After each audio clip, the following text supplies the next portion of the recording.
అంతే. ఎట్లా ఉంది బాబాయ్? 22 నెలలు అవుతుంది కాంగ్రెస్ వచ్చి. మన కాడ ఇప్పుడు ఎమ్మెల్యే వెంకటరెడ్డి కోమటిరెడ్డి ఉన్నాడు. ఎట్లా ఉంది? మంచిగానే ఉంది, పర్వాలేదు. రోడ్లు గిట్లా వేపిస్తుండు. 100 రోజుల ఇవి కొత్త ఇళ్ళు శాంక్షన్ అయ్యి బునాదులు గిట్లా అన్ని లేచినాయి, పర్వాలేదు.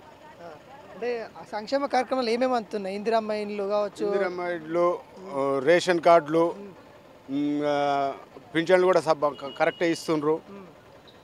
రేషన్ కార్డు కొత్త ఇచ్చారు, కొత్త పింఛన్లు కూడా వాళ్ళు రేపు ఇస్తారట.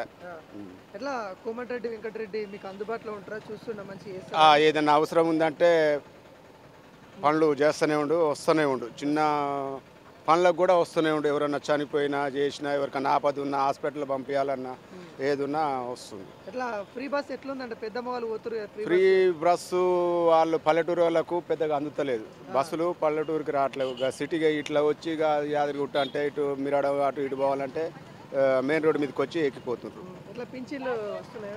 పింఛన్లు ఇస్తారు. అప్పుడు గతంలో కేసీఆర్ అన్ని ఇచ్చింది కదా, దళిత బంధు, బీసీ బంధు అవన్నీ ఇచ్చింది కదా. అప్పుడు మంచిగా ఉండేనా ఇప్పుడు మంచిగా ఉంది? అంటే ఇప్పుడు కొద్దిగా వెనక ముందు వస్తున్నాయి, పూర్తిగా అయితే అందట్లేవు. అంటే కేసీఆర్ గవర్నమెంట్ అప్పుడు అందినాయా? అంటే బీసీ బంధు ఇచ్చిండు, దళిత బంధు. ఇంకా అప్పుడు పార్టీలో ఉన్న వాళ్ళ వరకే ఇచ్చిండు, కానీ ఈయన అందరినీ చూస్తుంది. అంటే ఇప్పుడు ఇందిరమ్మ ఇండ్లు కూడా కాంగ్రెస్ వాళ్ళకే ఇస్తారు? లేదు లేదు, అందరికి, అందరు పేదవాళ్ళకు. పార్టీ అనేది లేకుండా ఎవరు పేదలు ఉన్నారో వాళ్ళకు ఇస్తుంది. కేసీఆర్ అప్పు చేసిండు కాళేశ్వరం మీద అని అంటారు, నమ్ముతుర్రా? నమ్ముతున్నారు అంటే చెప్తే నమ్ముతాం. మనం పెద్ద చదువుకున్న వాళ్ళం కాదు, చేసిన వాళ్ళం కాదు. చదువుకున్న వాళ్ళకి తెలుస్తుంది. మనకు మాత్రమే నువ్వు అంటే అంటాం, అంతవరకే మాకు. ఎట్లా అంటే తేడా కనిపిస్తుంది కేసీఆర్కి రేవంత్ రెడ్డికి? తేడా ఏమైనా కనిపిస్తుంది? ఇంకా తేడా అంటే ఇక ఇదే, అందినాయి వాళ్ళకో ఆ పార్టీ వాళ్ళకి అందినాయి, ఇప్పుడు అందరికి అందుతున్నాయి. 22 నెలలు అవుతుంది కదా, నల్గొండ నియోజకవర్గం ఇంతవరకు డెవలప్ అవుతుంది, ఎట్లుంది? ఏమో అది మనకేం తెలుస్తుంది. అంటే చూస్తున్నావు కదా నువ్వు, ఏమైనా మార్పు వచ్చిందా? మార్పు ఏమైంది? పాత రోజులే బాగున్నాయి అంటారు కదా జనాలు.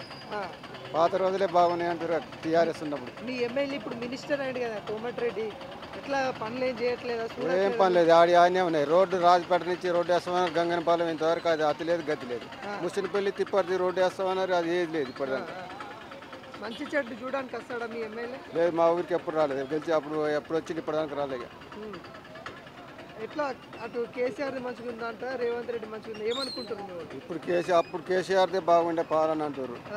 కేసీఆర్ అన్న అప్పులు చేసిండు అంటారు కదా, అప్పులు చేసిండు, ఆగం చేసిండు. అప్పులు చేసి పెట్టిండు, అప్పు చేయకుండా పెట్టేది ఎవడు మరి? అప్పు చేయకుండా ఎక్కడి నుంచి వస్తాయి? ఇప్పుడు వీళ్ళు ఇందిరమ్మ ఇల్లు ఇస్తారంట, ఫ్రీ కరెంట్ ఇస్తారంట, ఇవన్నీ అంటారు కదా, అత్తలేవా? ఇస్తారు, ఇచ్చేట వాళ్ళకి ఇస్తారు. ఎక్కువ ఉన్న వాళ్ళకి ఏమి ఇస్తారు? అది ఎక్కువ బిల్లు ఇచ్చిన వాళ్ళకు బిల్లు కడుతున్న వరకు మొదటి కాల్చి మళ్ళీ ఎట్లా ఇప్పుడు స్థానిక ఓట్లు రావచ్చు? ఎలక్షన్లు ఎందుకు పెడతలేడు మరి? గెలిచేటోడే కదా, ఇటువైపు మొగ్గు చూపుతున్నారు. ఈ పార్టీ టీఆర్ఎస్ వస్తాయి, ఒక్క సర్పంచ్ కూడా గెలడు కాంగ్రెస్. ఎందుకు అధికారంలో ఉన్న పార్టీ కాదు మరి, ఎందుకు పెడతలేడు? అధికారం ఏముంటే ఇప్పుడు పెడతా బీసీల కోసం కొట్లాడుతూ ఉంటుంది కదా. బీసీలు కొట్లాడుతాడు కానీ అయ్యే పని అది కాంతి పట్టుకొని ఊలాడేది ఎందుకు?